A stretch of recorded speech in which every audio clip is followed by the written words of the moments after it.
This is the sad story of Eleanor Jones. Eleanor is spending a few days at the hospital. She really didn't intend to come to the hospital, but just a few days ago, something happened.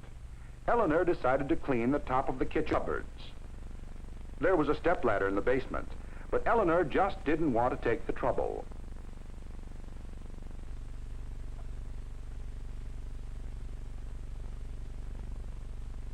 Careful, Eleanor, careful. So Eleanor has a chance for some extra reading. What are you reading, Eleanor? Yes, Eleanor has learned her lesson, but how about you? Do you know how to play safe in the kitchen? One of the first things to remember is to arrange your kitchen as conveniently and as efficiently as possible. In this way, you avoid those extra steps which cause fatigue and thus reduce the possibility of an accident.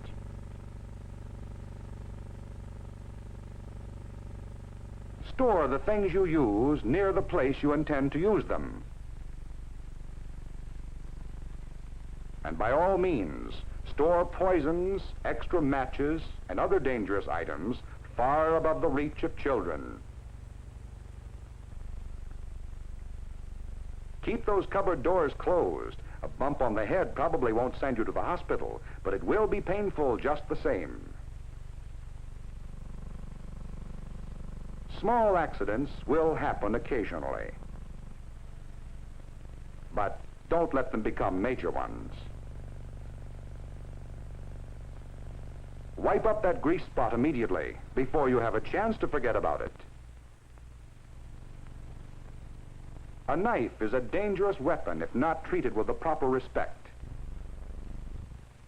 Strangely enough, a sharp knife is less dangerous than a dull one. Since less force is required to use a sharp knife, it is less likely to slip.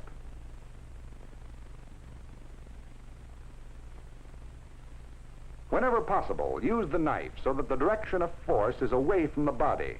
Then if the knife should slip, it'll do no great damage. And keep those fingers out.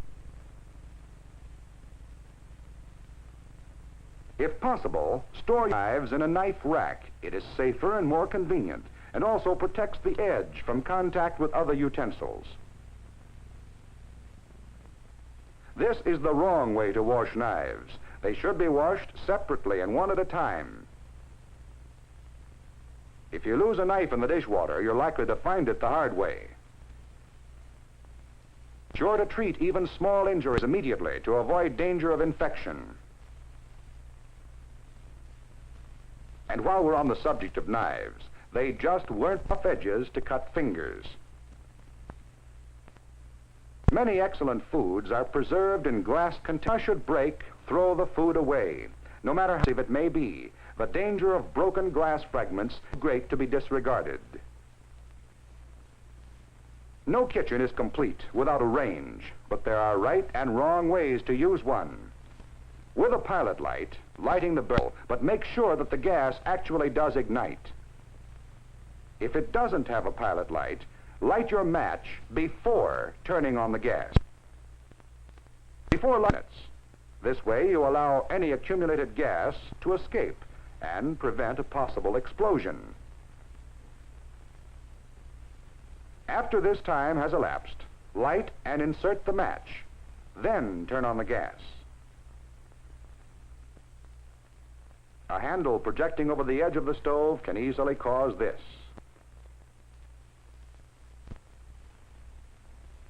Keep the handles on your pots and pans tight and in good condition. A loose handle can cause many a spill. A screwdriver kept in the kitchen will be handy for keeping things in good repair.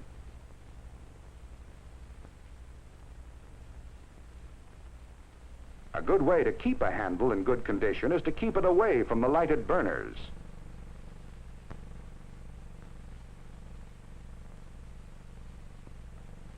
Use a dry pot holder that is large enough to protect your hand, yet not large enough to extend into the flame.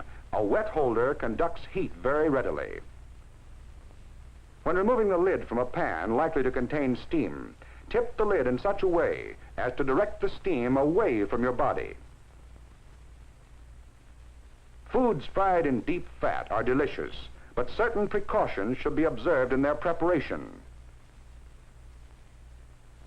The mistakes usually made are filling the pan too full and is at a temperature 200 degrees hotter than boiling. Any water clinging to the food boils vigorously.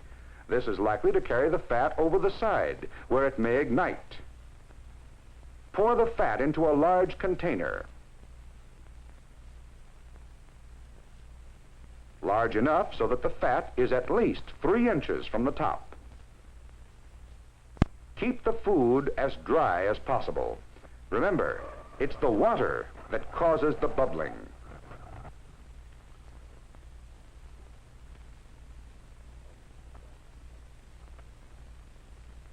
And just in case, keep a reliable fire extinguisher in the kitchen at all times. What's wrong here? All the burners are turned off. Ah, but don't forget, this stove has a pilot light. Don't leave papers or pot holders near it, or this will happen to you.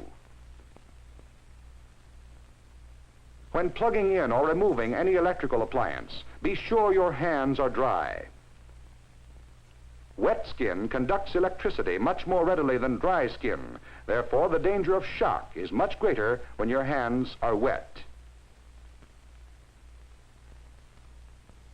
Here is a dangerous situation. Keep those electric cords where no one can trip over them.